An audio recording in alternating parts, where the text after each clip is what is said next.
Okay, discussion 4.2 treatment options, video journal with oppositional defiant disorder and conduct disorder. Um, when considering the diagnoses of conduct disorder and oppositional defiant disorder, females versus males. And I think it's no surprise to know that, females may display symptoms of a disorder differently than males. What we know about childhood development, things like that, is that this could easily be the case. We know that in many ways females act differently than males, and they develop differently than males, just in general standpoint. So when referring to displaying symptoms of a disorder, it makes sense. As stated in that text, girls are more likely to display verbal aggression such as lying or being uncooperative, while boys are more likely to exhibit aggressive behaviors, physically aggressive behaviors. Females are usually more verbal and emotional, while males are usually more physical. We see that every day. More for conduct disorder, the criteria is mostly physical activities. Like, literally most of the criteria to be diagnosed with conduct disorder are physical things, which means that boys will be more likely to be given a diagnosis than girls, since they display more of these physically aggressive behaviors.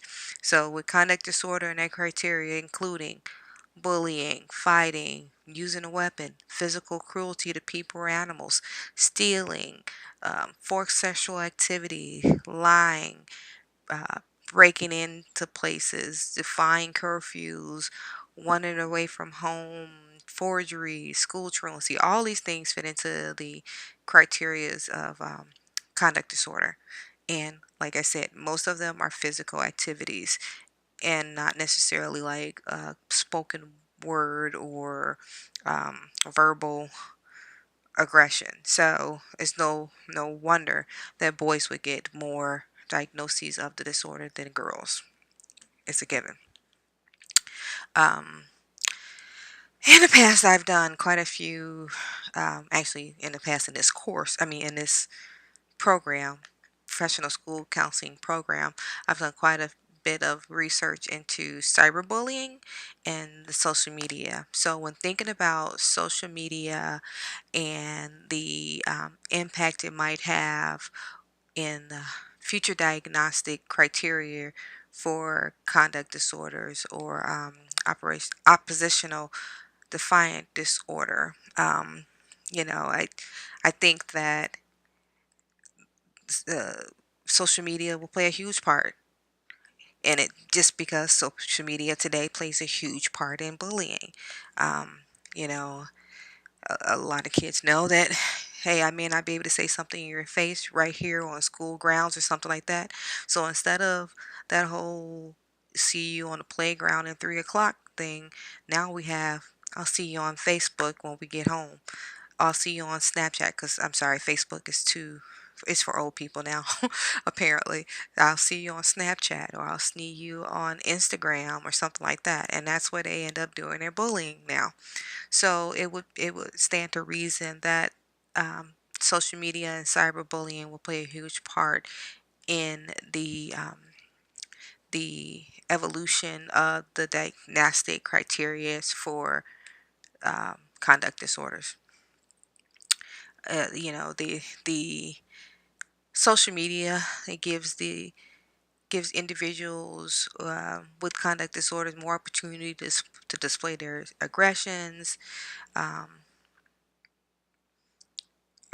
so no doubt, cyberbullying should be included in the diagnostic criteria for these disorders in the future.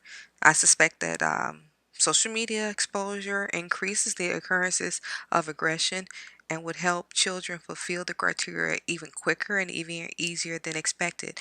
So right now the criteria is, a certain amount of aggressive actions or behaviors, or whatever, within a 12-month time frame.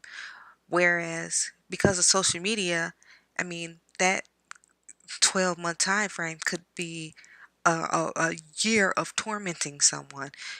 Before, when it could be, maybe a couple times within 12 months that you would have an occurrence, you could have several occurrences in one day in social media.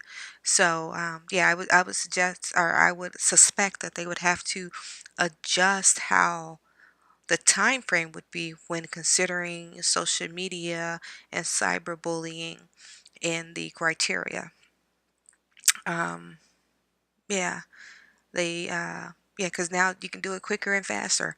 In this microwave world, everything is instantaneous, even your oppression. So, I do suspect that they'll have to adjust that. It was seen that the criteria may need to be tweaked when adding in the cyberbullying to the diagnostic criteria.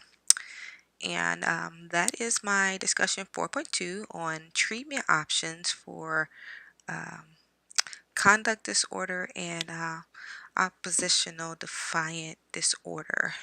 Thank you.